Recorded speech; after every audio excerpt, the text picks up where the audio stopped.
നമസ്കാരം. ഗണിതരസതന്ത്രത്തിന്റെ പുതിയ വീഡിയോയിലേക്ക് എല്ലാവർക്കും ഒരിക്കൽ കൂടി സ്വാഗതം. കഴിഞ്ഞ വീഡിയോസിൽ ഒരു അറ്റോമിക് നമ്പർ തന്നു കഴിഞ്ഞാൽ എങ്ങനെയാണ് അതിന്റെ ഇലക്ട്രോൺ വിന്യാസം എഴുതുന്നത്, സബ്ഷെൽ ഇലക്ട്രോൺ വിന്യാസം എഴുതുന്നത് എന്നും കണ്ടു കഴിഞ്ഞു. ഇനി നമുക്ക് ഇലക്ട്രോൺ വിന്യാസം, സബ്ഷെൽ ഇലക്ട്രോൺ വിന്യാസം എഴുതുന്ന വേറൊരു രീതിയും കൂടി ഇന്ന് പരിചയപ്പെടാം. അതായത് 18ാമത്തെ ഗ്രൂപ്പിലുള്ള മൂലകങ്ങളായ ഹീലിയം, നിയോൺ, ആർഗൺ, ക്രിപ്റ്റോൺ ഒക്കെ വെച്ച് നമുക്ക് സബ്ഷെൽ ഇലക്ട്രോൺ വിന്യാസം എഴുതാവുന്നതാണ്. ആ രീതി നമുക്കൊന്ന് കണ്ടു നോക്കാം. എനിക്ക് ലിഥിയത്തിന്റെ അറ്റോമിക് നമ്പർ 3 ആണ്. ഇതിന്റെ സബ്ഷെൽ ഇലക്ട്രോൺ വിന്യാസം, സബ്ഷെൽ ഇലക്ട്രോണിക് കോൺഫിഗറേഷൻ നമ്മൾ എഴുതുന്നത് എങ്ങനെയായിരുന്നു? 1s2 2s1 എന്നായിരുന്നു. അപ്പോൾ ഈ 1s2 എന്നത് ഹീലിയത്തിന്റെ സബ്ഷെൽ ഇലക്ട്രോണിക് കോൺഫിഗറേഷൻ ആണല്ലോ. അങ്ങനെയാണെങ്കിൽ ലിഥിയത്തെ എനിക്ക് എങ്ങനെ ഡിനോട്ട് ചെയ്യാം? ഹീലിയത്തെ വെച്ച് നമുക്ക് എഴുതാം. എങ്ങനെയാണെന്ന് വെച്ചാൽ ഹീലിയം എഴുതി, എന്നിട്ട് ഹീലിയത്തിന്റെ എത്രയാണ്? 1s2 അല്ലേ. എന്നിട്ട് നമുക്ക് ബാക്കിയുള്ളത് എഴുതിയാൽ മതി. അപ്പോഴെന്താ കിട്ടുന്നത്? He2s1 എന്ന് എഴുതാം. അങ്ങനെയാണെങ്കിൽ ബെറീലിയം എങ്ങനെ എഴുതാം? ബെറീലിയത്തിന്റെ അറ്റോമിക് നമ്പർ 4 ആണ്. അപ്പോൾ നമുക്ക് അതിനെ എങ്ങനെ എഴുതാം? He, ഹീലിയം എന്ന് പറയുമ്പോഴേക്കും 1s2 ആയില്ലേ, ബാക്കി വരുന്നത് 2s2. ബോറോണിന്റെ എങ്ങനെ എഴുതാം? ബോറോൺ എങ്ങനെ എഴുതാം? He പിന്നെ 2s2 2p1 എന്ന് എഴുതാം. 2 1 3 He എന്ന് പറഞ്ഞ 1s2 ആണ്. അപ്പൊ ഹീലിയം വെച്ചിട്ട് നമുക്ക് ബോറോൺ, കാർബൺ, നൈട്രജൻ, ഓക്സിജൻ, അതുപോലെ തന്നെ ഏതാണ് ഓക്സിജൻ, പിന്നെ ഫ്ലൂറിൻ വരെ നമുക്ക് എഴുതാം. നിയോണിന്റെ വെച്ച് നമുക്ക് സോഡിയത്തിന്റെ എഴുതാം. സോഡിയത്തിന്റെ അറ്റോമിക് നമ്പർ എത്രയാണ്? 11 അല്ലേ. 11. അപ്പൊ അറ്റോമിക് നമ്പർ 11 ആയ സോഡിയത്തിന്റെ അറ്റോമിക് നമ്പർ 11 ആണ്. അപ്പോൾ അതിന്റെ സബ്ഷെൽ ഇലക്ട്രോൺ വിന്യാസം എന്തായിരുന്നു വന്നുകൊണ്ടിരുന്നത്? 1s2 2s2 2p6 3s1 എന്നല്ലേ. അപ്പോൾ 1s2 2s2 2p6 ആകുമ്പോഴേക്കും നിയോൺ 2p6 വരുമ്പോഴേക്കും നിയോൺ ആയി. അപ്പോൾ സോഡിയത്തിന്റെ എഴുതാൻ നിയോൺ വെച്ച്, അതായത് ഹീലിയത്തിന് തൊട്ട് താഴെയുള്ള അലസവാതകമായ അല്ലെങ്കിൽ നോബിൾ ഗ്യാസ് ആയ നിയോൺ വെച്ച് നമുക്ക് എഴുതാം. നിയോണിന്റെ അറ്റോമിക് നമ്പർ 10 ആണ്. അപ്പൊ 10 + 1 ആണ് 11. അപ്പൊ 10 വരുമ്പോഴേക്കും 2p6 ആണ് വരുന്നത്. അപ്പോൾ 11ന്റെ എഴുതാൻ എന്ത് ചെയ്താൽ മതി? നിയോൺ എഴുതുക, എന്നിട്ട് അതിന്റെ കൂടെ 3s1 എന്ന് എഴുതിയാൽ മതി. നിയോൺ. ഇപ്പൊ ഇത്രയും വലിച്ചെഴുതുന്നതിന് പകരം എന്തെഴുതിയാൽ മതി? Ne3s1 എന്ന് എഴുതാം. അതേപോലെ മെഗ്നീഷ്യത്തിന്റെ അറ്റോമിക് നമ്പർ 12 ആണ്, 12 ആണ്. അതിന്റെ ഇലക്ട്രോൺ വിന്യാസം എങ്ങനെ എഴുതാം? Ne3s2 എന്ന് എഴുതാം. Ne3s2. അതുപോലെ ബാക്കിയുള്ള മൂലകങ്ങൾ ഏതൊക്കെയാണ്? മെഗ്നീഷ്യം കഴിഞ്ഞ് കഴിഞ്ഞാൽ aluminium, silicon, phosphorus, sulphur, chlorine വരെ എഴുതാൻ എന്ത് ചെയ്താൽ മതി? ക്ലോറിൻ എഴുതുമ്പോൾ Ne3s2 3p5 വരെ എഴുതാം. അടുത്തത് പൊട്ടാസ്യം, അറ്റോമിക് നമ്പർ 19 ആണ്. അപ്പോൾ അറ്റോമിക് നമ്പർ 19ന്റെ സബ്ഷെൽ ഇലക്ട്രോൺ വിന്യാസം എങ്ങനെയായിരുന്നു എഴുതിയത്? 1s2 2s2 2p6 3s2 3p6 4s1 എന്നായിരുന്നു. അപ്പോൾ 3p6 വരെ വന്നു കഴിഞ്ഞാൽ അത് ആരായി? ആർഗൺ ആയില്ലേ. 3p6 അറ്റോമിക് നമ്പർ 18ന്റേത് ഏതാണ്? ആർഗണിന്റെ അറ്റോമിക് നമ്പർ 18 ആണ്. അപ്പോൾ 18 എന്താണ്? ഒരു നോബിൾ ഗ്യാസ് ആണ്, ഒരു ഉത്കൃഷ്ടവാതകമാണ്. ആ ആർഗണിന്റെ വെച്ചിട്ട് നമുക്ക് ഏതെഴുതാം? പൊട്ടാസ്യം എഴുതാം. അപ്പൊ പൊട്ടാസ്യത്തിന്റെ എഴുതാൻ എന്ത് ചെയ്താൽ മതി? അതായത് 1s2 2s2 2p6 3s2 3p6 4s1 ആയിരുന്നു. ഇത് എഴുതാൻ എന്ത് ചെയ്താൽ മതി? ആർഗൺ വെച്ച് എഴുതുക. ആർഗൺ 18 ആണ്. ഇത്ര വരെ 3p6 ആകുമ്പോഴേക്കും 18 ആയി. പിന്നെ അതിനുശേഷം ഒന്നല്ലേ ഉള്ളത്. അപ്പൊ ആർഗൺ വെച്ച് ആർഗൺ എഴുതി 4s1 എന്ന് എഴുതാം. അങ്ങനെയാണെങ്കിൽ കാൽസ്യം എങ്ങനെ എഴുതാം? കാൽസ്യം എഴുതുമ്പോൾ കാൽസ്യത്തിന്റെ അറ്റോമിക് നമ്പർ 20 ആണ്. അപ്പോൾ എങ്ങനെ എഴുതാം? ആർഗൺ എഴുതുക, എന്നിട്ട് 4s2 എന്ന് എഴുതുക. ആർഗൺ എഴുതി 4s2 എന്ന് എഴുതിയാൽ മതി. അപ്പോൾ ഇങ്ങനെയാവും നമുക്ക് ഷോർട്ടസ്റ്റ് ഫോമിൽ അല്ലെങ്കിൽ ചുരുക്കിയ രൂപത്തിൽ സബ്ഷെൽ ഇലക്ട്രോണിക് കോൺഫിഗറേഷൻ എഴുതാൻ വേണ്ടി സാധിക്കും. നോബൽ ഗ്യാസ് വെച്ചിട്ട് എഴുതുന്ന രീതിയാണിത്. ഇതുപോലെ നമുക്ക് 21 മുതൽ 30 വരെയുള്ള മൂലകങ്ങളുടെയും സബ്ഷെൽ ഇലക്ട്രോൺ വിന്യാസം എഴുതി നോക്കാം. സ്കാൻഡിയത്തിന്റെ അറ്റോമിക് നമ്പർ 21 ആണ്. അതിന്റെ സബ്ഷെൽ ഇലക്ട്രോൺ വിന്യാസം നമ്മൾ കഴിഞ്ഞ വീഡിയോയിൽ ചെയ്തല്ലോ. എങ്ങനെയായിരുന്നു എഴുതിയത്? 1s2, 2s2, 2p6, 3s2, 3p6, 4s2, 3d1, അല്ലെങ്കിൽ അതിന് മുന്നേ ആയിട്ട് 3d1 പറയാം. 4sൽ 2 ഇലക്ട്രോൺസ് കൊടുത്തതിന് ശേഷം 3dയിലേക്ക് 1 ഇലക്ട്രോൺ കൊടുക്കുന്നു. അപ്പോൾ നമുക്ക് ഒരുമിച്ച് പറയാം, അല്ലെങ്കിൽ 4s2 കഴിഞ്ഞിട്ട് പറയാം, എങ്ങനെയാണെങ്കിലും പറയാം. അപ്പോൾ നമുക്ക് അത് ആ ഇലക്ട്രോൺ വിന്യാസം, സബ്ഷെൽ ഇലക്ട്രോൺ വിന്യാസം നമുക്ക് എങ്ങനെയാണ് ഉത്കൃഷ്ടവാതകം അല്ലെങ്കിൽ നോബൽ ഗ്യാസ് വെച്ചിട്ട് എഴുതുന്നത് നോക്കാം. അപ്പോൾ 21 എന്ന് പറഞ്ഞാൽ 18 പ്ലസ് 3 അല്ലേ 21. അപ്പോൾ 18 എന്ന് പറഞ്ഞാൽ 3p6 വരെ ആകുമ്പോഴേക്കും 18 ആയി. ബാക്കി എന്താ ഉള്ളത്? ഇനി 4s2ഉം 3d1ഉം ആണുള്ളത്, ആണല്ലോ. നമുക്കിനി കൊടുത്തു നോക്കാം. അപ്പോഴെങ്ങനെയാ കൊടുക്കുന്നത്? എങ്ങനെയാ എഴുതുന്നത്? ആർഗൺ എന്ന് എഴുതുക. അതിനുശേഷം എന്തെഴുതുക? 3d1, 4s2.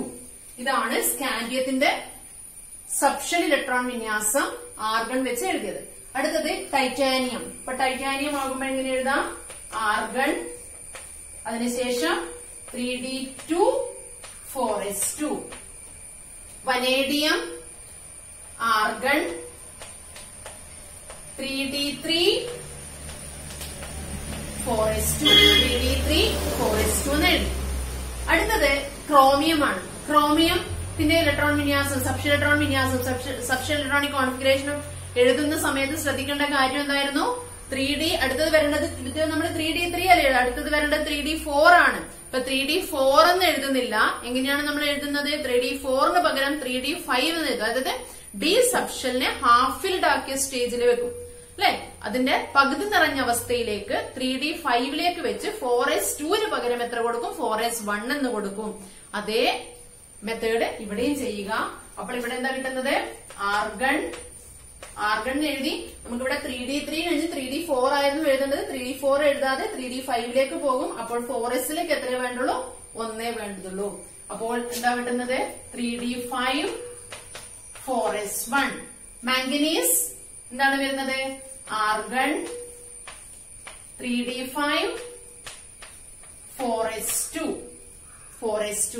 ഇനി അയേൺ, ആർഗൺ, 3d6, 4s2. ഇനി കൊബാൾട്ട്, ആർഗൺ, 3d7,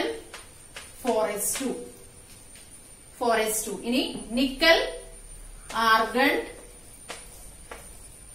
അതിനുശേഷം 3d7 അല്ലേ ഇവിടെ ഉള്ളത്, അതിന് 3d8, 4s2. അടുത്തത് കോപ്പർ. എന്തായിരുന്നു എഴുതേണ്ടത്? 3d9 അല്ലേ എഴുതേണ്ടത്? 3d9, 4s2 എന്ന് എഴുതേണ്ടത്. പക്ഷെ അതിന് പകരം എന്തെഴുതും? 3d9ന് പകരം എന്ത് കൊടുക്കും? 3d10 ആക്കും. എന്നിട്ട് 4sലേക്ക് 1 ഇലക്ട്രോൺ. അപ്പോൾ കോപ്പറിന്റെ എങ്ങനെ എഴുതുന്നത്? Argon, 3d10, 4s1. Zinc, argon, 3d10, 4s2. ഇങ്ങനെയാണ് നമ്മള് ഒരു എന്താണ് electronic subshell electronic configuration noble gas വെച്ച് റെപ്രസെന്റ് ചെയ്യുന്നത് ഈ രീതിയിൽ ആണ്. എല്ലാവർക്കും വ്യക്തമായല്ലോ? ഒരു മൂലകത്തിന്റെ അറ്റോമിക് നമ്പർ തന്നു കഴിഞ്ഞാൽ അതിന്റെ സബ്ഷെൽ ഇലക്ട്രോൺ വിന്യാസം എഴുതുന്നത് എങ്ങനെയാണെന്ന് മനസ്സിലായി. ഇനി നമുക്ക് എങ്ങനെയാണ് അതിന്റെ ഗ്രൂപ്പ്, പീരിയഡ്, ബ്ലോക്ക്, ആ മൂലകം, ആ എലിമെന്റ് ഉൾക്കൊള്ളുന്ന ഗ്രൂപ്പ് ഏതാണെന്നും പീരിയഡ് ഏതാണെന്നും ബ്ലോക്ക് ഏതാണെന്നും നമുക്ക് കണ്ടു നോക്കാം. അതെങ്ങനെയാണ് കാണുന്ന വിധം നമുക്ക് നോക്കാം. ഒരു എലിമെന്റ് നിങ്ങൾക്ക് തന്നു. ഇവിടെ ഹൈഡ്രജന്റെ അറ്റോമിക് നമ്പർ 1 ആണ്. അതിന്റെ സബ്ഷെൽ ഇലക്ട്രോണിക് കോൺഫിഗറേഷൻ എഴുതി നമുക്ക് ഏതാണോ തന്നിരിക്കുന്ന എലിമെന്റ് അതിന്റെ സബ്ഷെൽ ഇലക്ട്രോണിക് കോൺഫിഗറേഷൻ എഴുതി കഴിഞ്ഞതിന് ശേഷം നമുക്കത് ഏത് ഗ്രൂപ്പിൽ ഉൾപ്പെടുന്നെന്നും ഏത് പീരിയഡിൽ ഉൾപ്പെടുന്നെന്നും ഏത് ബ്ലോക്കിൽ ഉൾപ്പെടുന്നെന്നും പറയാം. ഗ്രൂപ്പും പീരിയഡും നിങ്ങൾ കണ്ടു കഴിഞ്ഞതാണ്.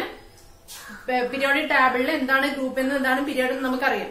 ഇനി എന്താണ് ബ്ലോക്ക് എന്ന് പറഞ്ഞു കഴിഞ്ഞാൽ അവസാനത്തെ ഇലക്ട്രോൺ ഏത് സബ്ഷെല്ലിലാണോ വന്നു ചേരുന്നത് അതാണ് ആ എലിമെന്റിന്റെ ബ്ലോക്ക് നിർണ്ണയിക്കുന്നത്. എസ് സബ്ഷെല്ലിലാണെങ്കിൽ അത് എസ് ബ്ലോക്ക് എലിമെന്റ് ആയിരിക്കും. പി സബ്ഷെല്ലിലാണ് അവസാനത്തെ ഇലക്ട്രോൺ വന്നു ചേരുന്നതെങ്കിൽ പി ബ്ലോക്ക് എലിമെന്റ് ആയിരിക്കും. ഡി സബ്ഷെല്ലിലാണ് അവസാനത്തെ ഇലക്ട്രോൺ വന്നു ചേരുന്നതെങ്കിൽ അത് ഡി ബ്ലോക്ക് എലിമെന്റ് ആയിരിക്കും. എഫ് സബ്ഷെല്ലിലാണ് അവസാനത്തെ ഇലക്ട്രോൺ വന്നു ചേരുന്നതെങ്കിൽ അത് എഫ് ബ്ലോക്ക് എലിമെന്റ് ആയിരിക്കും. അങ്ങനെയാണ് ബ്ലോക്ക് പറയുന്നത്. ഇനി എന്താണ് ഗ്രൂപ്പ് എന്ന് പറഞ്ഞു കഴിഞ്ഞാൽ എസ് ബ്ലോക്കിലാണെങ്കിൽ, അതായത് എസ് ബ്ലോക്കിൽ മാക്സിമം എത്ര ഇലക്ട്രോൺസേ പറ്റൂ? 2 ഇലക്ട്രോൺസേ പറ്റൂ. അപ്പൊ അവസാനത്തെ ഇലക്ട്രോൺ എസ് ബ്ലോക്കിലാണ്, അത് 1 ഇലക്ട്രോൺ മാത്രമേ ഉള്ളൂ എങ്കിൽ അത് ഒന്നാമത്തെ ഗ്രൂപ്പ് എലിമെന്റ് ആയിരിക്കും. എസ് ബ്ലോക്കിൽ 4s2 അല്ലെങ്കിൽ 3s2 2s2 1s2 ഇങ്ങനെയൊക്കെ ആണെങ്കിൽ അതെന്തായിരിക്കും? രണ്ടാമത്തെ ഗ്രൂപ്പിലുള്ള എലിമെന്റ് ആയിരിക്കും, സെക്കൻഡ് ഗ്രൂപ്പ് ആയിരിക്കും. മനസ്സിലായില്ലേ? ഇനി പി ബ്ലോക്ക് എലിമെന്റ് എന്താണെന്ന് നമുക്ക് പറയാം. ഇവിടെ നമുക്ക് എസ് ബ്ലോക്ക് നോക്കാം. ആദ്യം ഹൈഡ്രജന്റേത് എത്രയാണ്? അറ്റോമിക് നമ്പർ 1 ആണ്. അപ്പൊ ഇതിന്റെ സബ്ഷെൽ ഇലക്ട്രോണിക് കോൺഫിഗറേഷൻ എന്താ വരുന്നത്? 1s1 ആണ്. 1s1 ആണ് സബ്ഷെൽ ഇലക്ട്രോണിക് കോൺഫിഗറേഷൻ. അങ്ങനെയാണെങ്കിൽ നമുക്ക് ഇതിന്റെ ഗ്രൂപ്പ് എന്താണെന്ന് എഴുതാം. ഗ്രൂപ്പ് എന്താണ് വരുന്നത്? ഇതിന്റെ ഗ്രൂപ്പ് എന്ന് പറഞ്ഞിരിക്കുന്നത് 1 ആയിരിക്കും. Group last S subshell 1 electron ആണ്, അതുകൊണ്ട് ഇതിന്റെ ഗ്രൂപ്പ് എത്രയായിരിക്കും? 1 ആയിരിക്കും. ഇനി ഇതിന്റെ ബ്ലോക്ക് ഏതാണ്? എസ് സബ്ഷെൽ അല്ലേ തീർന്നത്, അതുകൊണ്ട് ഇതിന്റെ ബ്ലോക്ക് ഏതാണ്? എസ് ബ്ലോക്ക് ആണ്. ബ്ലോക്ക് എസ് ബ്ലോക്ക് ആണ്. ഇനി പീരിയഡ് ഇവിടെ കൊടുക്കുന്ന നമ്പർ ഉണ്ടല്ലോ, അതാണ് അതിന്റെ മാക്സിമം. നമ്മൾ എഴുതുന്ന കുറെ സബ്ഷെൽ ഇലക്ട്രോൺ വിന്യാസം എഴുതി 3s2 3p6 4s2 4p6 ഇങ്ങനെയൊക്കെ വന്ന് വരുമ്പോൾ നമ്മൾ അതിന്റെ ലെഫ്റ്റ് സൈഡിൽ വരുന്ന ലാർജസ്റ്റ് നമ്പർ ഉണ്ടല്ലോ, അതായിരിക്കും അതിന്റെ പീരിയഡ് നമ്പർ എന്ന് പറഞ്ഞിരിക്കുന്നത്. അപ്പൊ ഇവിടെ 1 മാത്രമേ ഉള്ളൂ, അതുകൊണ്ട് ഇതിന്റെ പീരിയഡ് നമ്പർ എത്ര തന്നെയാണ്? 1 ആണ്. അപ്പോൾ ഇതിന്റെ ഗ്രൂപ്പ് നമ്പർ എത്രയാണ്?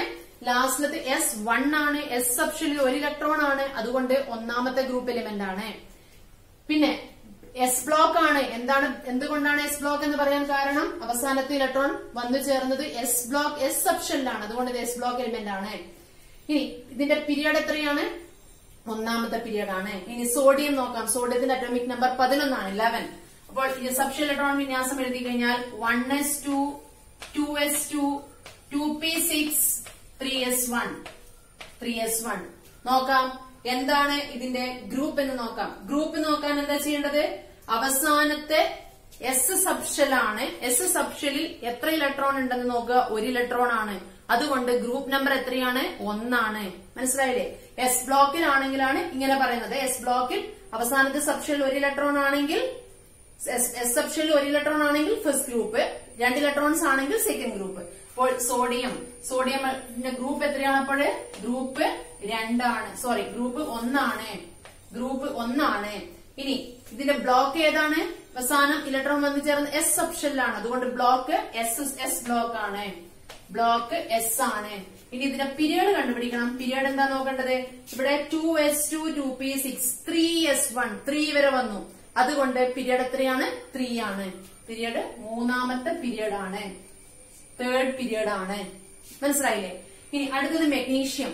മെഗ്നീഷ്യം എഴുതുമ്പോൾ 1s2 2s2 2p6 3s2 1s2 2s2 2p6 3s2 അല്ലെ? 2 4 6 10 12. ഇവിടെ ഏതാണ് ഇതിന്റെ ഗ്രൂപ്പ്? ഏതാണ്? എസ് സബ്ഷെല്ലിൽ 2 ഇലക്ട്രോൺസ്, അതുകൊണ്ട് ഗ്രൂപ്പ് ഏതാണ്? Second group. അപ്പൊ ഗ്രൂപ്പ് സെക്കൻഡ് ഗ്രൂപ്പ് ആണ്. ഏതാണ്? ബ്ലോക്ക് ഏതാണ്? എസ് ബ്ലോക്ക് ആണ്. ബ്ലോക്ക് എസ് ബ്ലോക്ക് ആണ്. ഇനി ഇതിന്റെ പീരിയഡ് ഏതാണ്? പീരിയഡ് വരുന്നത് 3 അല്ലെ? 3 അല്ലേ ഇവിടെ വരുന്ന ലാർജസ്റ്റ് നമ്പർ എന്ന് പറഞ്ഞത്, അതുകൊണ്ട് ബ്ലോക്ക് പീരിയഡ് ഏതാണ്? മൂന്നാമത്തെ പീരിയഡ് ആണ്. ഇനി അടുത്തത് കാൽസ്യം. കാൽസ്യത്തിന്റെ അറ്റോമിക് നമ്പർ 20 ആണ്. സബ്ഷെൽ ഇലക്ട്രോൺ വിന്യാസം എന്താ വരുന്നത്? 1s2 2s2 2p6, അത് കഴിഞ്ഞാൽ 3s2 3p6, പിന്നെ വരുന്നത് 4s2 വന്നു. അപ്പോൾ അവസാനത്തെ സബ്ഷെൽ എസ് സബ്ഷെല്ലാണ്. ആ എസ് സബ്ഷെല്ലിൽ 2 ഇലക്ട്രോൺസ് ആണ്, അതുകൊണ്ട് ഗ്രൂപ്പ് നമ്പർ എത്രയാണ്? 2 ആണ്. അപ്പോൾ ഗ്രൂപ്പ് നമ്പർ 2 ആണ്. ഇനി അടുത്തതോ ഗ്രൂപ്പ് നമ്പർ 2 എഴുതി. ഇനി ബ്ലോക്ക് ഏതാണെന്ന് നോക്കാം. അവസാനത്തെ ഇലക്ട്രോൺ വന്നു ചേർന്നത് എസ് സബ്ഷെല്ലാണ്, അതുകൊണ്ട് ബ്ലോക്ക് ഏതാണ്? എസ് ബ്ലോക്ക് ആണ്. അപ്പോൾ ഇതിന്റെ ബ്ലോക്ക് എസ് ബ്ലോക്ക് ആണ്. പീരിയഡ് ഏതാണ്? പീരിയഡ് കണ്ടുപിടിക്കണം. പീരിയഡ് കണ്ടുപിടിക്കാൻ ഇവിടെയുള്ള ലാർജസ്റ്റ് നമ്പർ ഏതാണ് നോക്കുക. 3s2 3p6 കഴിഞ്ഞതിന് ശേഷം 4ലേക്ക് തുടങ്ങിയല്ലോ, നാലാമത്തെ ഷെല്ലിലേക്ക് വന്നു. അപ്പൊ ഷെൽ നമ്പർ ആണ് ശരിക്കും പീരിയഡ് ആയിട്ട് വരുന്നത്. ഈ ലാർജസ്റ്റ് നമ്പർ എന്ന് നമ്മൾ പറയുന്നത് എത്രാമത്തെ ഷെല്ലിലേക്ക് കടന്നു എന്നുള്ളതാണ്. അപ്പൊ ആ ഷെൽ നമ്പർ ആണ് നമ്മൾ പീരിയഡ് നമ്പർ ആയിട്ട് പറഞ്ഞത്. അപ്പൊ എത്രാമത്തെ ഷെല്ലിലേക്ക് വന്നു, നാലാമത്തെ ഷെല്ലിലുള്ള എസ് സബ്ഷനാണ്. അതുകൊണ്ട് പീരിയഡ് നമ്പർ എത്രയാണ്, 4 ആണ്. പീരിയഡ് നമ്പർ 4 മനസ്സിലായല്ലോ. എസ് ബ്ലോക്ക് എലിമെന്റ്സ് എങ്ങനെയാണ് ബ്ലോക്ക് എന്ന് എഴുതുന്നതെന്നും അതുപോലെ തന്നെ ഗ്രൂപ്പ് നമ്പർ എഴുതുന്നതെന്നും അതുപോലെ തന്നെ പീരിയഡ് എങ്ങനെ എഴുതുന്നതും മനസ്സിലായി. അടുത്തത് കാർബണിന്റെ അറ്റോമിക് നമ്പർ 6 ആണ്. കാർബണിന്റെ സബ്ഷെൽ ഇലക്ട്രോൺ വിന്യാസം എഴുതി നോക്കാം. എന്താണ് വരുന്നത്, 1s2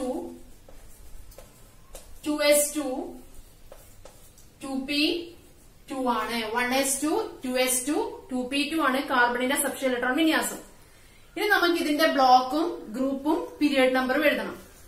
ബ്ലോക്ക് ഏതാണ്, ബ്ലോക്ക് നോക്കുക, ലാസ്റ്റ് അവസാനം ഇലക്ട്രോൺ വന്നു ചേർന്നത് ഏത് സബ്ഷെല്ലിലാണ്, പി സബ്ഷെല്ലിലാണ്. അതുകൊണ്ട് ഇത് ഏത് ബ്ലോക്ക് എലിമെന്റ് ആണ്, പി ബ്ലോക്ക് എലിമെന്റ് ആണ്. അപ്പൊ ഇതിന്റെ ബ്ലോക്ക് ഏതാണ്, ബ്ലോക്ക് പി ആണ്.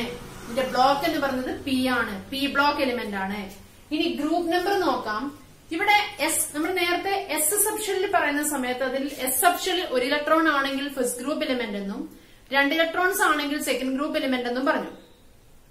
പി സബ്ഷെൽ വരുന്നുണ്ടെങ്കിൽ ഗ്രൂപ്പ് നമ്പർ കണ്ടുപിടിക്കാൻ ചെയ്യേണ്ടത് എസ് സബ്ഷെല്ലിലെയും പി സബ്ഷെല്ലിലെയും ഇലക്ട്രോൺസ് കൂട്ടി 10 ആഡ് ചെയ്യുക. മനസ്സിലായല്ലോ. അപ്പോൾ ഇവിടെ എസ് സബ്ഷെല്ലിൽ 2, അതായത് ഒരേ ഷെല്ലിൽ വരുന്ന സബ്ഷെൽസ് ആണ് എസും പിയും. അതായത് ഈ 1s2 ചേർക്കേണ്ട ആവശ്യമില്ല, ഒരേ ഷെല്ലിൽ വരുന്ന 2 സബ്ഷെൽസ് ഉണ്ടല്ലോ, ഏതൊക്കെ, എസും പിയും, അതാണ് ആഡ് ചെയ്യേണ്ടത്. അപ്പോൾ 2 2 4, 4ന്റെ കൂടെ 10 ആഡ് ചെയ്യുക. അപ്പോഴെത്ര കിട്ടും, 14 എന്ന് കിട്ടും. അപ്പോൾ ഇതിന്റെ ഗ്രൂപ്പ് നമ്പർ എത്രയാണ്, 14 ആണ്. ഇതിന്റെ ഗ്രൂപ്പ് നമ്പർ 14 ആണ്. ഗ്രൂപ്പ് നമ്പർ എത്ര കിട്ടി, ഗ്രൂപ്പ് നമ്പർ 14 കിട്ടി. ഇനി അടുത്തത് നമുക്ക് എഴുതേണ്ടത് പീരിയഡ് ആണ്. പീരിയഡ് എഴുതണം. പീരിയഡ് എഴുതാൻ എന്ത് ചെയ്യണം, പീരിയഡ് എഴുതാൻ ഇതിന്റെ മാക്സിമം എത്രയാണ്, ഇതിന്റെ എത്രാമത്തെ ഷെല്ലാണെന്ന് നോക്കുക. ഷെൽ എത്രയാണ്, 2 അല്ലേ. അതുകൊണ്ട് പീരിയഡ് നമ്പർ എത്രയായിരിക്കും, 2 ആയിരിക്കും. അപ്പോൾ ഇതിന്റെ ബ്ലോക്ക് ഏതാണ്, ബ്ലോക്ക് കിട്ടിയത് പി ബ്ലോക്ക് എലിമെന്റ് ആണ്. പിന്നെ ഗ്രൂപ്പ് ഏതാണ്, 14 ആണ്. എങ്ങനെയാണ് ഗ്രൂപ്പ് നമ്പർ കണ്ടുപിടിച്ചത്, എസ് സബ്ഷെല്ലിലെയും പി സബ്ഷെല്ലിലെയും ഇലക്ട്രോൺസ് ആഡ് ചെയ്യുക, അതിന്റെ കൂടെ 10 കൂട്ടുക. അപ്പോൾ 10 4 14. ഇതിന്റെ പീരിയഡ് നമ്പർ എത്രയാണ്, 2 ആണ്. ഇനി അടുത്തത് നൈട്രജൻ. നൈട്രജന്റെ എഴുതി നോക്കാം. നൈട്രജന്റെ അറ്റോമിക് നമ്പർ 7 ആണ് അല്ലെ. ഇപ്പൊ സബ്ഷെൽ ഇലക്ട്രോൺ വിന്യാസം എന്ത് കിട്ടും, 1s2 2s2 2p3 1s2 2s2 2p3 എന്ന് കിട്ടും. 1s2 2s2 2p3 എന്ന് കിട്ടിക്കഴിഞ്ഞാൽ ഇവിടെ ബ്ലോക്ക് ഏതാണ്, പി ബ്ലോക്ക് ആണ്. ഗ്രൂപ്പ് നമ്പർ എങ്ങനെയാണ് കണ്ടുപിടിക്കുന്നത്, എസും പിയിലെയും ആഡ് ചെയ്യുക. 2 3 5, 5ന്റെ കൂടെ 10 കൂട്ടുക. അപ്പോൾ എത്രയാണ്, 15. മനസ്സിലായില്ലേ. ഇനി പീരിയഡ് ഏത് തന്നെയാണ്, രണ്ടാമത്തെ ഷെല്ല്. അതുകൊണ്ട് പീരിയഡ് ഏതാണ്, സെക്കൻഡ് പീരിയഡ് ആണ്, രണ്ടാമത്തെ പീരിയഡിലാണ്. അതുപോലെ നിയോൺ എഴുതുമ്പോൾ എന്താ കിട്ടുന്നത്, 1s2 2s2 2p6 1s2 2s2 2p6. ഇതിലും നമുക്ക് എന്ത് പറയാം, നമുക്ക് എന്ത് എഴുതാം, ഗ്രൂപ്പ് നമ്പർ എഴുതാം. ഗ്രൂപ്പ് നമ്പർ എങ്ങനെയാണ് കണ്ടുപിടിക്കുന്നത്, ഇതാ 2ഉം 6ഉം ആഡ് ചെയ്യുക, 8 കിട്ടും. 8ന്റെ കൂടെ 10 കൂട്ടുക. അപ്പോൾ ഗ്രൂപ്പ് നമ്പർ എത്രയാണ്, 18 ആണ്. ഇതിന് ഗ്രൂപ്പ് നമ്പർ കിട്ടുന്നത് 18 ആണ്. Group number 18. ബ്ലോക്ക് ഏതാണ്, പി ബ്ലോക്ക് അല്ലേ. ഇപ്പൊ ബ്ലോക്ക് പി ബ്ലോക്ക് ആണ്. പി ബ്ലോക്ക് ആണ് കിട്ടുന്നത്, പി ബ്ലോക്ക്. ഇനി പീരിയഡ് ഏതാണ് കിട്ടുന്നത്, പീരിയഡ് സെക്കൻഡ് പീരിയഡ് കിട്ടും, രണ്ടാമത്തെ പീരിയഡ്. മനസ്സിലായല്ലോ, രണ്ടാമത്തെ പീരിയഡ്. ഇനി അടുത്തത് അലുമിനിയം ആണ്. അലുമിനിയത്തിൽ എന്താണ് വരുന്നത്, അലുമിനിയത്തിന് എഴുതുമ്പോൾ 1s2 2s2 2p6 അല്ലെ. 2p6 ആവുമ്പോഴേക്കും എത്രയായി, 10 ആയി. ഇനി നമുക്കുള്ളത് 3s2 3p1 ആണ്. 3s2 3p1. അപ്പോൾ 1s2 2s2 2p6 ആവുമ്പോഴേക്കും അറ്റോമിക് നമ്പർ 10ന്റേതായി. അതിനുശേഷം 3 അല്ലേ ഉള്ളത്. ആ 3ല് എത്ര ഇലക്ട്രോൺസ്? 2 ഇലക്ട്രോൺ എസിലേക്ക് പോയി, 1 ഇലക്ട്രോൺ പിയിലേക്ക് പോയി. അപ്പോൾ 1s2 2s2 2p6 3s2 3p1 എന്ന് കിട്ടും സബ്ഷെൽ ഇലക്ട്രോണിക് കോൺഫിഗറേഷൻ. അപ്പോൾ നമുക്ക് ഇവിടെ കിട്ടുന്ന ഗ്രൂപ്പ് ഏതായിരിക്കും? ഗ്രൂപ്പ് നമ്പർ കണ്ടുപിടിക്കാൻ എന്താ ചെയ്യേണ്ടത്? അവസാനത്തെ ഷെല്ലിൽ വരുന്ന എസും പിയും ആണെങ്കിൽ ആ എസ് സബ്ഷെല്ലുള്ളതിന്റെയും പി സബ്ഷെല്ലുള്ളതിന്റെയും ഇലക്ട്രോൺസ് തമ്മിൽ കൂട്ടുക. കൂട്ടിയതിന് ശേഷം അതിന്റെ കൂടെ 10 ആഡ് ചെയ്യുക. അപ്പോൾ 2 1 3, 3ന്റെ കൂടെ 10 കൂട്ടുക. അപ്പോൾ എത്ര കിട്ടും? ഗ്രൂപ്പ് നമ്പർ എത്രയായിരിക്കും? 13 ആയിരിക്കും ഇതിന്റെ ഗ്രൂപ്പ് നമ്പർ എന്ന് പറയുന്നത്. എന്താ ചെയ്തത്? എസ് സബ്ഷെല്ലിലെയും പി സബ്ഷെല്ലിലെയും ഇലക്ട്രോൺസ് തമ്മിൽ കൂട്ടി അതിന്റെ കൂടെ 10 കൂട്ടുക. അപ്പോൾ ഇതിന്റെ ഗ്രൂപ്പ് നമ്പർ എത്രയാണ്? ഈ ഗ്രൂപ്പ് നമ്പർ കിട്ടുന്നത്, ഇതിന്റെ ഗ്രൂപ്പ് നമ്പർ എന്ന് പറഞ്ഞിരിക്കുന്നത്, ഗ്രൂപ്പ് നമ്പർ എത്രയാണ്?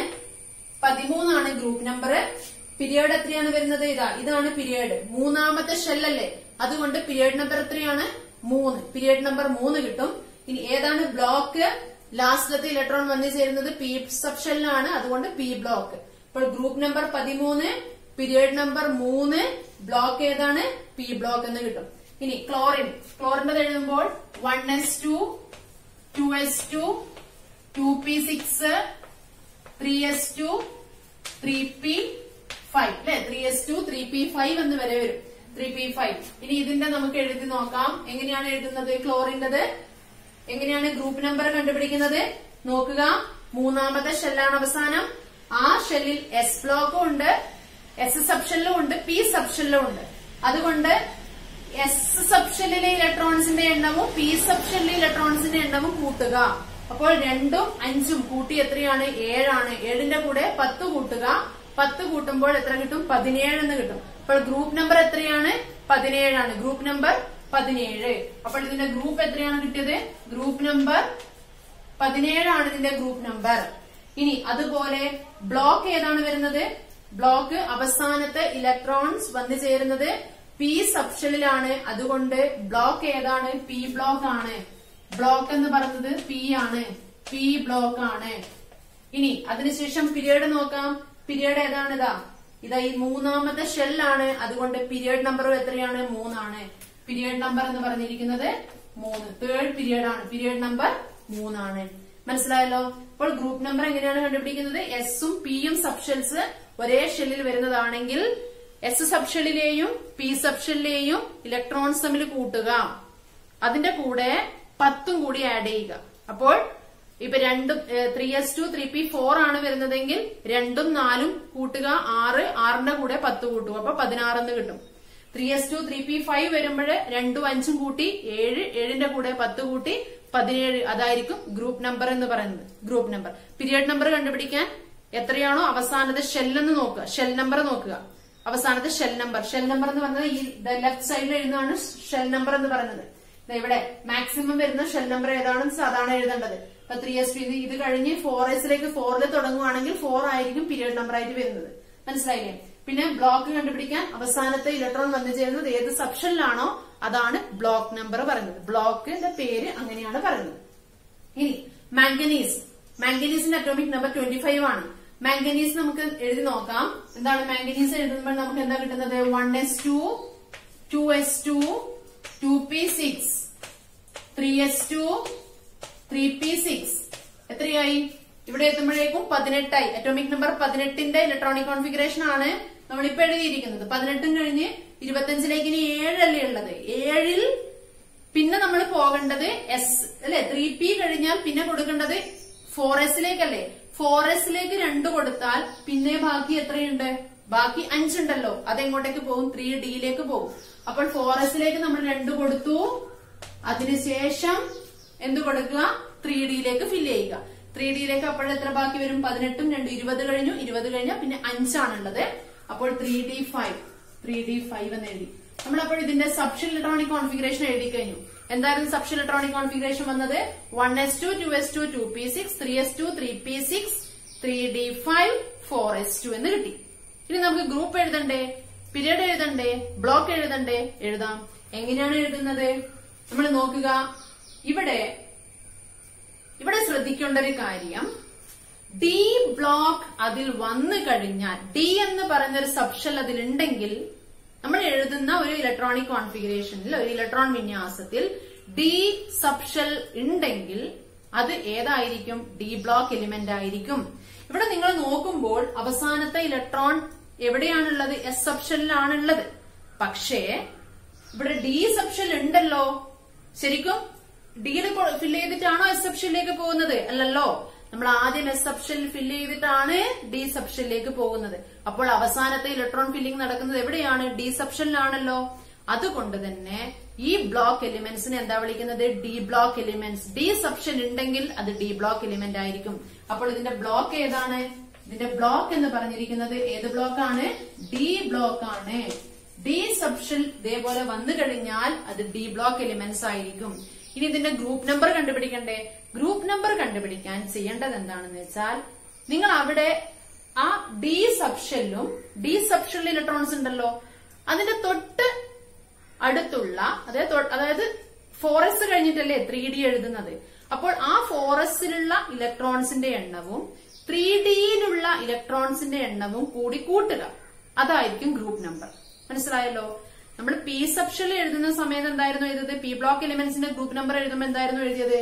എസ് സബ്ഷെല്ലിലെയും പി സബ്ഷെല്ലിലെയും അതായത് ഒരേ ഷെല്ലിൽ വരുന്ന എസ് സബ്ഷെല്ലിലെയും പി സബ്ഷെല്ലിലെയും ഇലക്ട്രോൺസ് കൂട്ടി അതിന്റെ കൂടെ 10 ആഡ് ചെയ്തിട്ടാണ് എഴുതിയത്. പക്ഷെ ഡി ബ്ലോക്ക് എലിമെന്റ്സിന്റെ ഗ്രൂപ്പ് നമ്പർ എഴുതുമ്പോൾ ശ്രദ്ധിക്കേണ്ട ഒരു കാര്യം, ഇവിടെ ഇപ്പം 4s കഴിഞ്ഞിട്ടാണ് നമ്മൾ 3D എഴുതുന്നത്. ഇപ്പൊ 4sൽ എത്ര ഇലക്ട്രോൺസ് ഉണ്ടോ എന്നിട്ട് ആ ഇലക്ട്രോൺസും ഡിയിലുള്ള ഇലക്ട്രോൺസും തമ്മിൽ ആഡ് ചെയ്യുക. ആഡ് ചെയ്തിട്ട് അതായിരിക്കും ഗ്രൂപ്പ് നമ്പർ. അപ്പൊ ഇവിടെ നമുക്ക് എന്താണ് ഗ്രൂപ്പ് നമ്പർ കിട്ടുന്നത്? 4sൽ എത്ര ഇലക്ട്രോൺസ് ആണ്? 2 അല്ലേ? 2. ഇവിടെ എത്ര ഇലക്ട്രോൺസ് ആണ്? 5 അല്ലേ? അപ്പൊ 2ഉം 5ഉം ആഡ് ചെയ്യുക. 2 + 5 എത്രയാണ്? 7. അപ്പോൾ ഇതിന്റെ ഗ്രൂപ്പ് നമ്പർ എത്രയായിരിക്കും? 7 ആയിരിക്കും. മനസ്സിലായാലും എന്താ ചെയ്യേണ്ടത്? ഡി ബ്ലോക്കിലുള്ള ഇലക്ട്രോൺസിന്റെ എണ്ണവും അതുപോലെ തന്നെ അതിന്റെ തൊട്ടടുത്തുള്ള എസ് ബ്ലോക്കിലുള്ള 4s ആണെങ്കിൽ 4s, ഇപ്പൊ 5sഉം 4D ആണെങ്കിൽ അത് രണ്ടുമാണ് ആഡ് ചെയ്യേണ്ടത്. മനസ്സിലായില്ലേ? അപ്പോൾ ഇവിടെ നിങ്ങൾക്ക് 4s വരെയുള്ളതേ വരുള്ളൂ. 4s 3D വരെയുള്ള ക്വസ്റ്റ്യൻസ് മാത്രമേ നിങ്ങൾക്ക് വരുള്ളൂ. അതിന്റെ അപ്പുറത്തേക്കുള്ള ക്വസ്റ്റ്യൻസും നിങ്ങൾക്ക് ചോദിക്കില്ല. അപ്പോൾ 3D 5ഉം 4s 2. അപ്പൊ 5ഉം 2 ആഡ് ചെയ്യുക 7. അതുകൊണ്ട് തന്നെ ഗ്രൂപ്പ് നമ്പർ എത്രയാണ്? ഇതിന്റെ ഗ്രൂപ്പ് നമ്പർ കിട്ടുന്നത് ഗ്രൂപ്പ് നമ്പർ എന്ന് പറയുന്നത് എത്രയായിരിക്കും? 7 ആയിരിക്കും. ഗ്രൂപ്പ് നമ്പർ 7 ആയിരിക്കും. ഇനി പീരിയഡ് എഴുതണ്ടേ? പീരിയഡ് എഴുതുമ്പോൾ നോക്കുമ്പോൾ എന്താണ്? മാക്സിമം നമ്പർ ഓഫ് ഏതാണ്? അതിന്റെ മാക്സിമം വാല്യൂ ഓഫ് ഷെൽ എന്ന് പറഞ്ഞിരിക്കുന്നത് 4 അല്ലേ? 4. അതുകൊണ്ട് ഇതിന്റെ പീരിയഡ് എത്രയായിരിക്കും? 4. നിങ്ങൾ ഇങ്ങനെ എഴുതിയതിൽ ഏറ്റവും വലിയ ഈ ഷെല്ല് അതായത് നമുക്ക് 3Dയിൽ കൊടുത്തതിന് ശേഷം 4sൽ കൊടുത്തതിന് ശേഷമാണ് 3Dയിലേക്ക് ഫില്ല് ചെയ്യുന്നതെങ്കിലും അവസാനത്തെ ഷെൽ എന്ന് പറയുന്നത് 4ാമത്തെ ഷെല്ലല്ലേ? 4ാമത്തെ ഷെല്ലിലേക്ക് പോയി. അതുകൊണ്ട് തന്നെ ഇതിന്റെ പീരിയഡ് എത്രയായിരിക്കും? 4 ആയിരിക്കും. അപ്പോൾ പീരിയഡ് എന്ന് പറഞ്ഞിരിക്കുന്നത് 4 ആണ്. പീരിയഡ് 4 ആണ്. ബ്ലോക്ക് ഏതാണ്? ഡി ബ്ലോക്ക് ആണ്. ഗ്രൂപ്പ് ഏതാണ്? 7th ഗ്രൂപ്പ് ആണ്. അതുപോലെ തന്നെ പീരിയഡ് ഏതാണ്? 4th പീരിയഡ് ആണ്. ഇനി അടുത്തത് നമുക്ക് എഴുതേണ്ടത് സിങ്കിന്റെതാണ്. സിങ്കിന്റെത് എഴുതാം. എന്താണ്? ഇലക്ട്രോൺ വിന്യാസം എഴുതണ്ടേ? സബ്ഷെൽ ഇലക്ട്രോൺ വിന്യാസം 1s2 2s2 2p6 3s2 3p6 എത്രയായി? 18 ആയല്ലോ. 18 കഴിഞ്ഞ് ഇനി 30ലേക്ക് എത്രയാണ്? 12 അല്ലേ? ആ 12ൽ 2 ഇലക്ട്രോൺസ് 4sലേക്ക് പോയി കഴിഞ്ഞാൽ ബാക്കി 10 ഇലക്ട്രോൺസ് ഉണ്ട്. അതെങ്ങോട്ടേക്ക് പോകും? 3Dയിലേക്ക് പോകും. അപ്പോൾ നമുക്ക് എന്താ കിട്ടുന്നത്? 3D10 4s2 3D10 4s2 എന്ന് എഴുതി. 3D10 4s2. അപ്പോൾ നമുക്ക് കിട്ടിയ സബ്ഷെൽ ഇലക്ട്രോണിക് കോൺഫിഗറേഷൻ എന്തായിരുന്നു? 1s2. സിങ്കിന്റെ subshell electronic configuration 1s2 2s2 2p6 3s2 3p6 3D10 4s2. ഇനി നമുക്ക് ഗ്രൂപ്പ് എഴുതാം അല്ലെ? ഗ്രൂപ്പ് എഴുതാം, പീരിയഡ് എഴുതാം, ബ്ലോക്ക് എഴുതാം. ബ്ലോക്ക് ഏതാണ്? ഡി സബ്ഷെൽ വന്നിട്ടുണ്ടെങ്കിൽ ഡി ബ്ലോക്ക് ആണ്. ഡി സബ്ഷെൽ അതിലുണ്ടെങ്കിൽ ഡി ബ്ലോക്ക് ആയിരിക്കും. അതുകൊണ്ട് തന്നെ ബ്ലോക്ക് ഏതാണ്? ബ്ലോക്ക് എന്ന് പറഞ്ഞിരിക്കുന്നത് ഡി ബ്ലോക്ക് ആണ്. ബ്ലോക്ക് ഡി ബ്ലോക്ക് ആണ്. ഇനി നമുക്ക് എന്ത് എഴുതണം? ഗ്രൂപ്പ് നമ്പർ എഴുതണ്ടേ? ഗ്രൂപ്പ് നമ്പർ എഴുതാൻ എന്താ പറഞ്ഞിരിക്കുന്നത്? എസ് സബ്ഷെല്ലിലുള്ള ഇലക്ട്രോൺസിന്റെ എണ്ണവും ഡി സബ്ഷെല്ലിലുള്ള ഇലക്ട്രോൺസിന്റെ എണ്ണവും കൂട്ടുക. അപ്പോൾ ഇവിടെ എത്രയാണ്? ഡി സബ്ഷെല്ലിൽ എത്രയാണ്? 10 ആണ്. എസ് സബ്ഷെല്ലിൽ എത്രയാണ്? 2 ആണ്. അപ്പോൾ 10ഉം 2ഉം കൂട്ടുക. 10ഉം 2ഉം കൂട്ടുമ്പോൾ എത്ര കിട്ടി? 12 അല്ലെ? 12 ആയിരിക്കും ഇതിന്റെ ഏത് നമ്പർ വരുന്നത്? Group number 12. അപ്പോൾ ഗ്രൂപ്പ് നമ്പർ എത്രയാണ്? ഗ്രൂപ്പ് നമ്പർ 12 ആണ്. ഗ്രൂപ്പ് നമ്പർ 12 എന്ന് കിട്ടി. ഇനി നമുക്ക് പീരിയഡ് നമ്പർ എഴുതണം. പീരിയഡ് നമ്പർ എന്താ വരുന്നത്? പീരിയഡ് നമ്പർ ദ മാക്സിമം നാലാമത്തെ ഷെല്ലിലാണ് വന്നത്. അപ്പൊ ഷെൽ നമ്പർ അല്ലെ, ഷെൽ നമ്പർ ആണ് പീരിയഡ് നമ്പർ. അതുകൊണ്ട് എത്രയാമത്തെ പീരിയഡ് ആണ്? നാലാമത്തെ പീരിയഡ് ആണ്. അപ്പോൾ പീരിയഡ് എന്താണ്? 4 ആണ്. അപ്പോൾ ഇപ്പോൾ മനസ്സിലായില്ലേ എങ്ങനെയാണ് ഗ്രൂപ്പ് നമ്പർ എഴുതുന്നത്, അതുപോലെ തന്നെ ബ്ലോക്ക് കണ്ടുപിടിക്കുന്നത്, പീരിയഡ് കണ്ടുപിടിക്കുന്നത് മനസ്സിലായല്ലോ. ഇന്ന് നമ്മൾ ചർച്ച ചെയ്ത കാര്യങ്ങള് എല്ലാവർക്കും മനസ്സിലായല്ലോ. വീഡിയോ ഇഷ്ടമായെങ്കിൽ എല്ലാവരും ലൈക്ക് ചെയ്യുക, ഷെയർ ചെയ്യുക, സബ്സ്ക്രൈബ് ചെയ്യുക. അടുത്ത വീഡിയോയുമായി നമുക്ക് അടുത്ത ദിവസം കാണാം.